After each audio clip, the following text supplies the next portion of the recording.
आत्मा है आपो आपा, करो न देह में मान, नहीं करण मन बुद्धि आदि, इसे अनंत पहचान।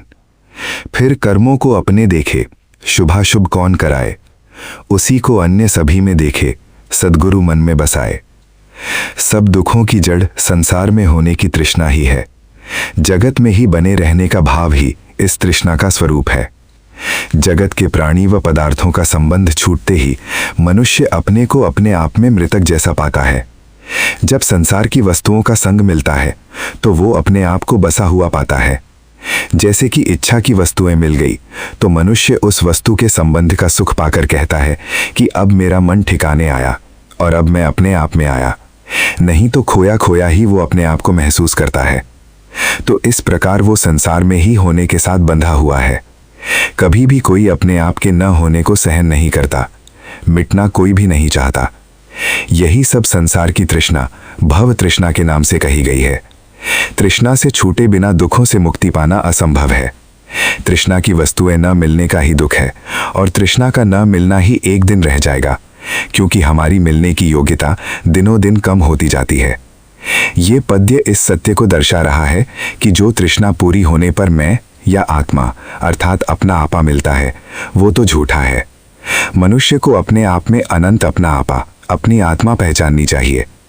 इस अनंत आत्मा को पाने पर फिर ये कभी भी संसार की तृष्णा के भोगों से मिलने वाले अल्पकाल की आत्मा के लिए यत्न नहीं करेगा और संसार में भी नहीं आएगा और ना ही कभी संसार में होगा। जो संसार में या दूसरों के संग से आत्मा या आपा मिलता है वो तो मृत्यु के साथ ही समाप्त हो जाएगा। इसलिए उसी का मोह ही पुनः संसार में दोबारा जीव को लाएगा।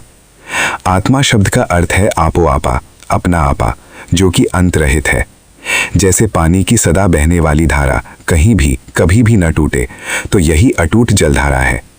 इसी के समान केवल हमारे ही ज्ञान का सतत लगातार प्रवाह कभी भी नहीं टूटता, तो इसे आत्मा कहते हैं। इस क्षण क्षण बदलने वाले देह को आत्मा मानना ठीक नहीं।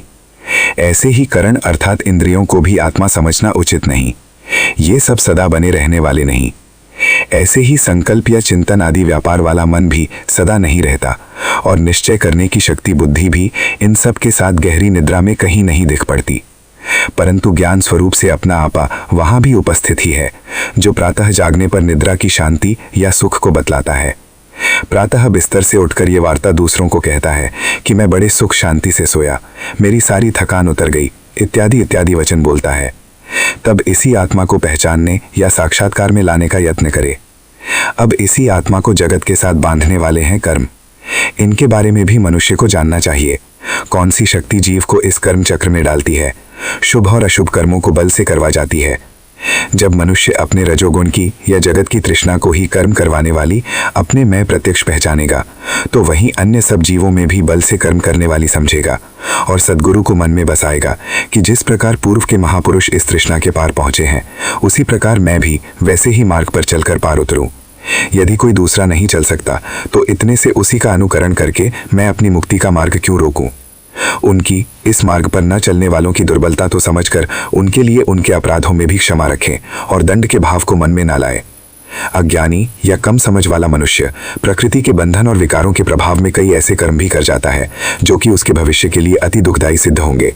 परंतु तत्क्षण की प्रकृति की प्रेरणा हो, वो अपने ज्ञान से या बुद्धि से न समझ सकने के कारण दूसरों को भी दुखी कर जाता है।